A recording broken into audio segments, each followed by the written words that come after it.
So I was living in New York City at one point. This was, I don't know,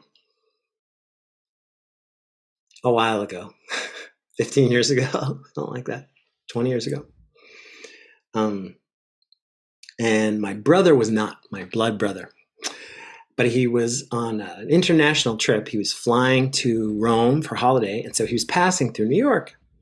So I decided to jump on a train from where I was in Brooklyn and meet him at the airport because he was going to be there for a couple of hours for a layover, and I just wanted to give him a hug. I just wanted to see him. So you can imagine the mood I'm in, right? I'm like, yeah, go see my brother. You know, I'm like bounding down the stairs into this underground subway station. And a train had just departed. And so the hundreds and hundreds of people that were on this train were now streaming towards me to make their way up to the ground level, up and out. Totally normal, right? I'm from New York, and so I was totally unfazed, even though it was kind of a sea of humanity. And inside of this sea, there was one person who was really having a bad day. This man was screaming at the top of his lungs, like, ah! Like angry, nonsensical screaming. Again, being a native New Yorker, literally, I barely noticed that was happening. It had nothing to do with me. I was just like, oh, I'm walking to the train, like whatever, Tuesday, just another day. Until the guy was here, like here, and I realized that entire time he'd been screaming at me. It was nonsense. It was irrational nonsense. I think I was the only light-looking, complected person in the entire train station. Everybody else there was dark-skinned, much darker than me. And it was a Jamaican West Indian neighborhood. And I think I stood out and represented something to him, that he didn't like or wasn't happy about. And so there he was. Like, next thing I knew, there he was, like 6 inches in front of my face, just screaming at me. He was shirtless. He was wearing kind of big baggy jeans that he was holding up with one hand for lack of a belt. Maybe homeless, but definitely not having a good day. Definitely not having a good day. And so there I am, I'm kind of looking at him, and he's yelling at me, but like it has nothing to do with me, clearly, right? Like the guy doesn't know me from a hole in the wall.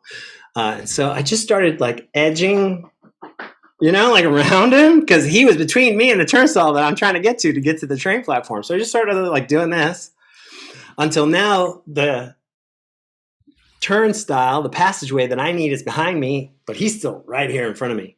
And this is where I made an error, right? Because I didn't think that he was going to be violent. I just didn't feel that off of him. And so I tried to very quickly turn around because I didn't want to pull out my wallet and get my card that I needed to get on the train. We call it a Metro card in New York, in front of him, because I was afraid that he might like grab for my wallet or something like that. So I turned my back to him for a second. And in that moment, he hit me. Like with two hands, he just slammed me on the back with two hands. Hard enough that if I had not been able to catch myself on the walls of the turnstile, like I would have been knocked to the ground. Like he wasn't holding back. He hit me. He was a big man, and he hit me with all of his might, in a moment of panic and fury.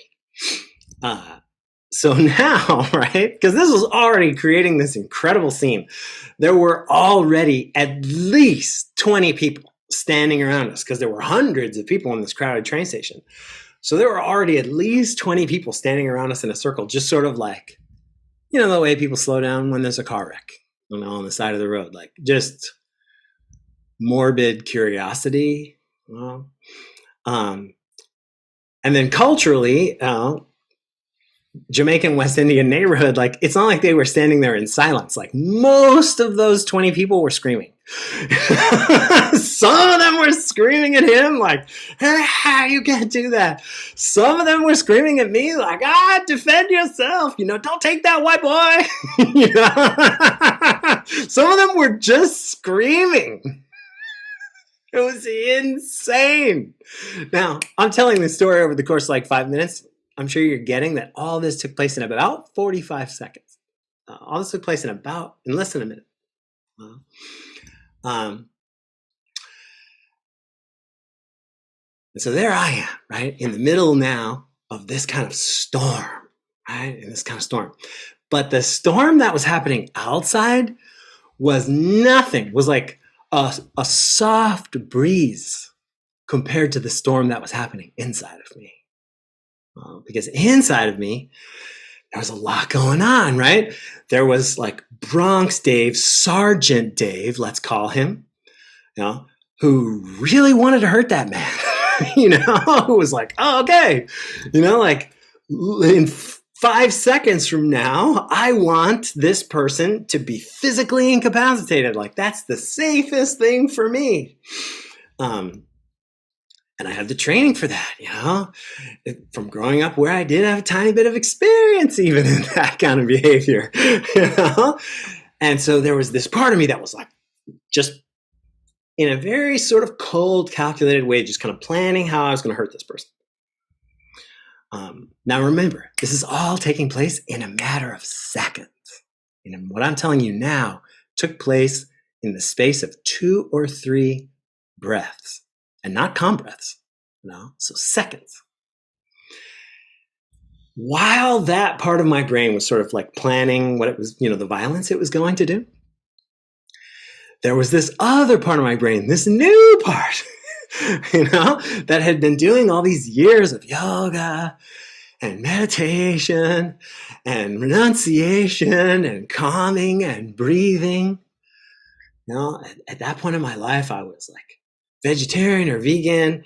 I was years away from all alcohol or any intoxicants. Like, I had been training for that moment. And so in much lower stakes moments. Right? And so there was this other part of my brain that was just like, Dave, like, hurting this person is the last thing you want to do. Right? So Sergeant Dave, Brother Dave, and just for those few seconds, they were in conversation. And because of all these practices that we've all been doing, I was just breathing.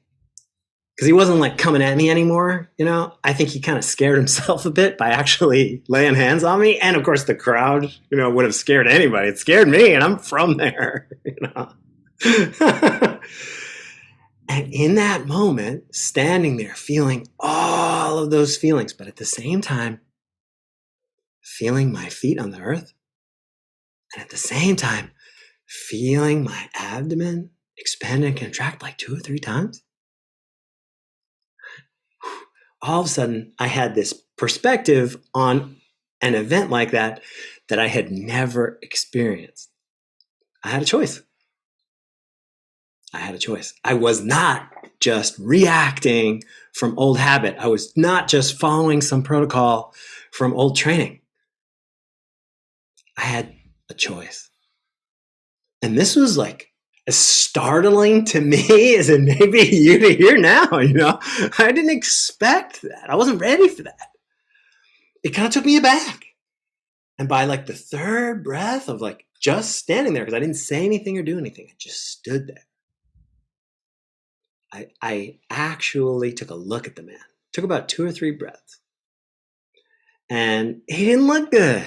The poor guy. He was like glassy-eyed, he looked drug-addled. He didn't look clear. In order to hit me with both hands, he'd had to let go of his big baggy trousers. So he was standing there in his underwear, with his pants around his ankles, in a pair of like mesh Speedos. Like, he looked vulnerable. He did not look like somebody that I needed to hurt. He looked like somebody that I needed to help. And I did a quick assessment. Again, this is all happening in seconds, right? Then maybe by breath 4, I did a quick assessment, and I was like, I am not the person to help this guy right now. And I just walked backwards, because now I had my MetroCard in my hand. I just walked backwards and swiped through the turnstile and walked away. That's it. And I was meeting a friend on the platform. We had prearranged to take the train together to the airport.